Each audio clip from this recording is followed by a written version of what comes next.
East India company और बंगाल के नवाब से संबंधित महत्वपूर्ण प्रश्नों का प्रैक्टिस सेट। पहला प्रश्न है, निम्नलिखित में से कौन एक मुगल सम्राट द्वारा नियुक्त बंगाल का अंतिम गवर्नर था? ऑप्शन है सरफराज खां, मुर्शीद कुली खां, अली वर्दी खां या शुजाउद्दीन मोहम्मद खां। तो सही उत्तर ऑप्शन बी हो जाएगा, मुर्शीद कुली खां। दोस्तों, मुगल बादशाह द्वारा नियुक्त बंगाल का अंतिम गवर्नर मुर्शीद कुली खां था।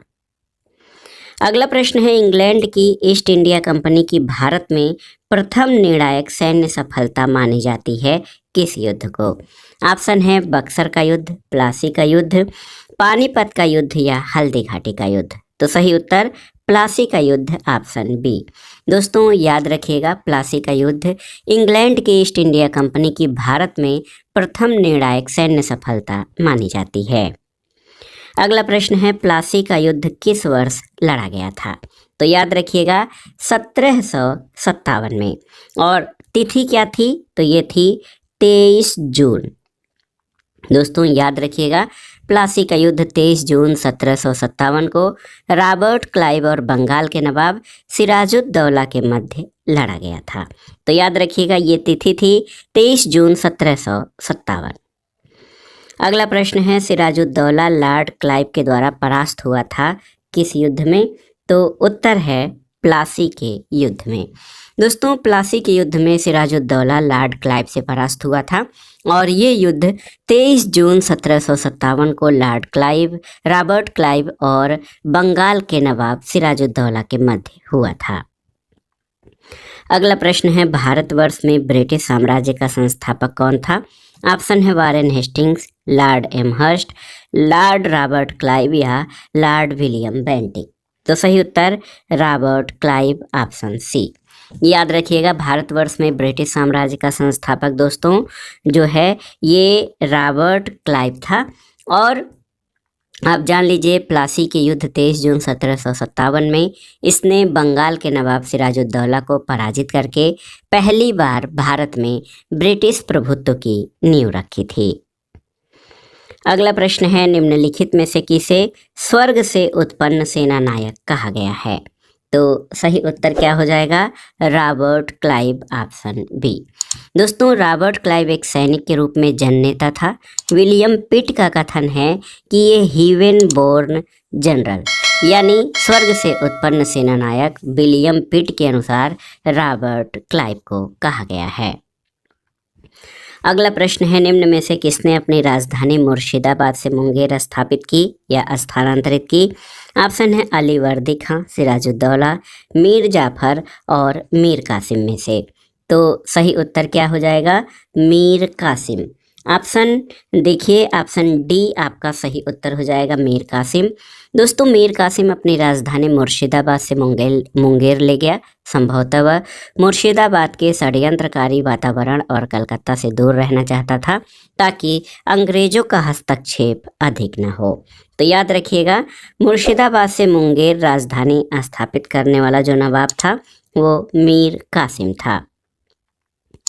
अगला प्रश्न है, सबसे अधिक निर्णायक युद्ध जिसने अंग्रेजों के भारत में प्रभुत्व को स्थापित किया था वो कौन सा युद्ध था?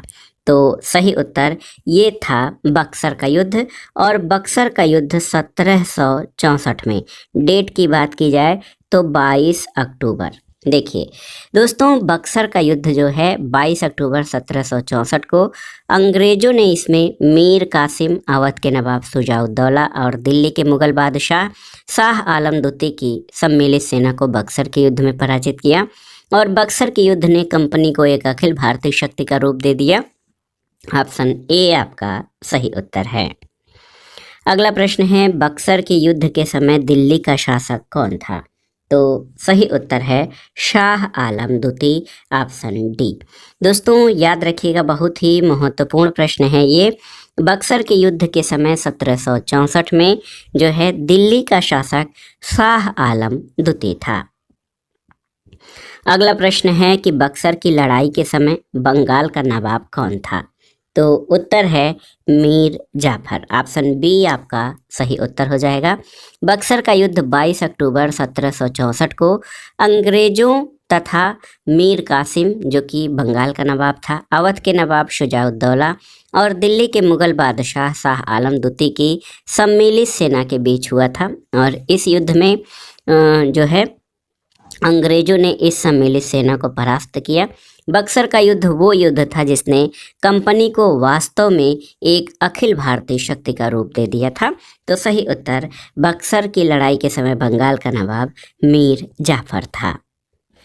अगला प्रश्न है, निम्नलिखित में से किस एक शासक ने ईस्ट इंडिया कंपनी को दीवानी प्रदान की थी? तो सही उत्तर शाह आलम द्वितीय ने। याद रखिएगा 12 अगस्त 1765 के अपने फरमान द्वारा मुगल बादशाह शाह आलम द्वितीय ने कंपनी को बंगाल, बिहार और उड़ीसा की दीवानी अस्थायी रूप से दे दी, जिसके बदले कंपनी द्वारा मुगल बादशाह को 26 लाख रुपए दिया जाना था। अगला प्रश्न है दोस्तों, उस फ्रांसीसी सेनापति का नाम बताइए जो 1760 के वांडीवाश युद्ध में पराजित हुआ था। ऑप्शन है काउंट लाली, फ्रांसिस मार्टिन, डुप्ले या उपर्युक्त में से कोई नहीं। तो सही उत्तर है काउंट लाली, ऑप्शन ए। दोस्तों याद रखिएगा जनवरी 1760 में वांडीवास के युद्ध में फ्रांसीसी पराजित हुए थे और इस समय अंग्रेजी सेना का नेतृत्व सर आयरकूट ने, जबकि फ्रांसीसी सेना का नेतृत्व काउंट डी लाली ने किया था।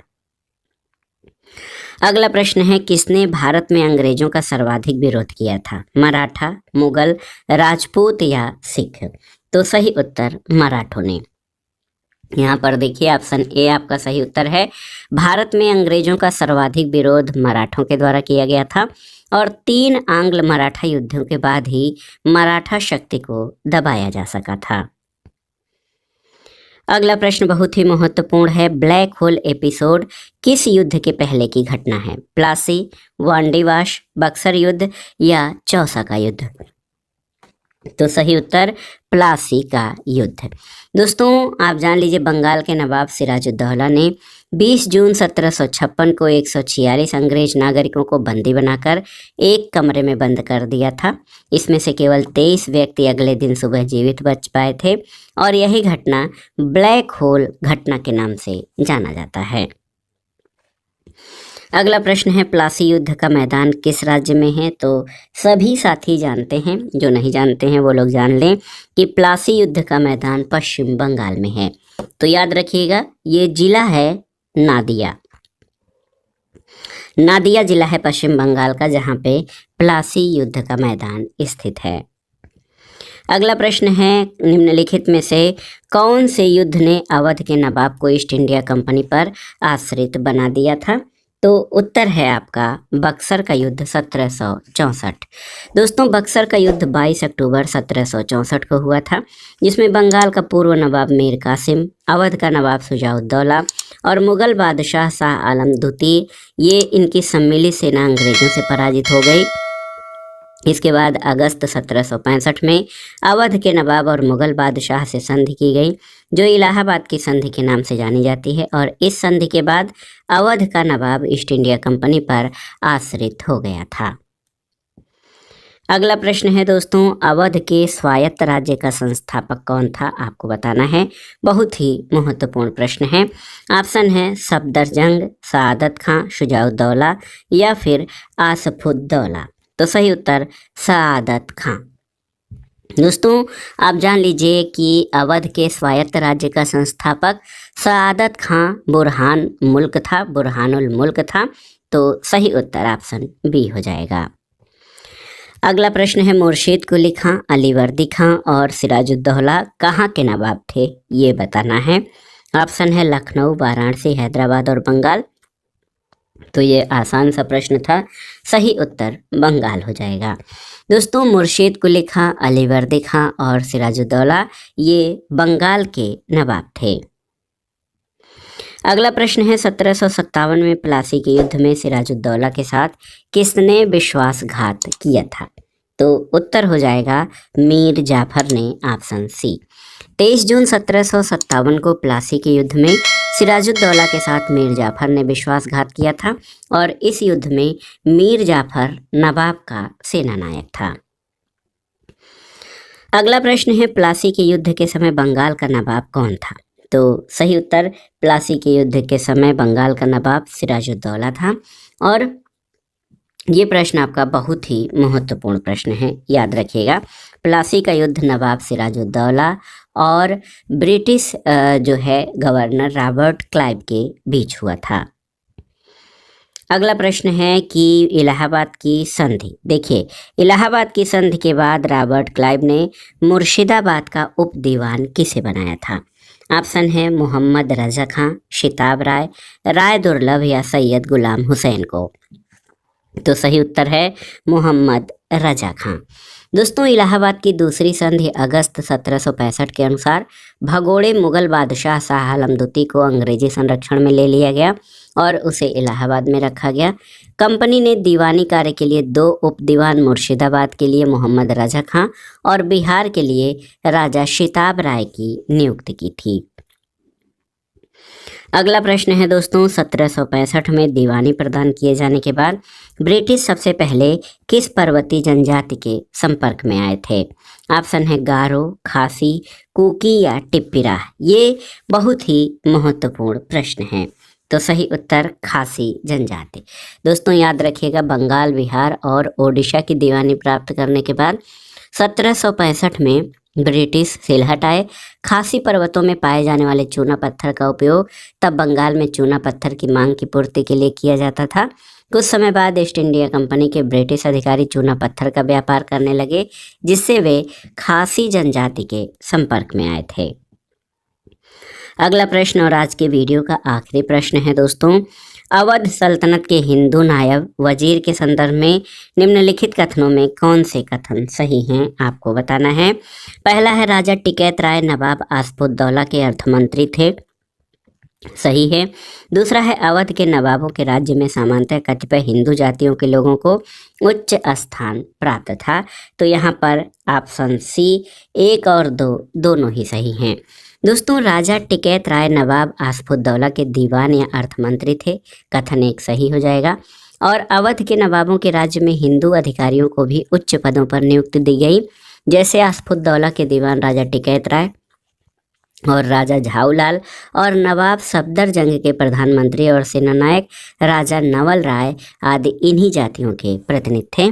तो दोनों ही कथन आपके, कथन 1 और 2 दोनों ही सही हो जाएंगे। तो दोस्तों ये था आज का वीडियो देखने के लिए धन्यवाद दोस्तों, नमस्कार।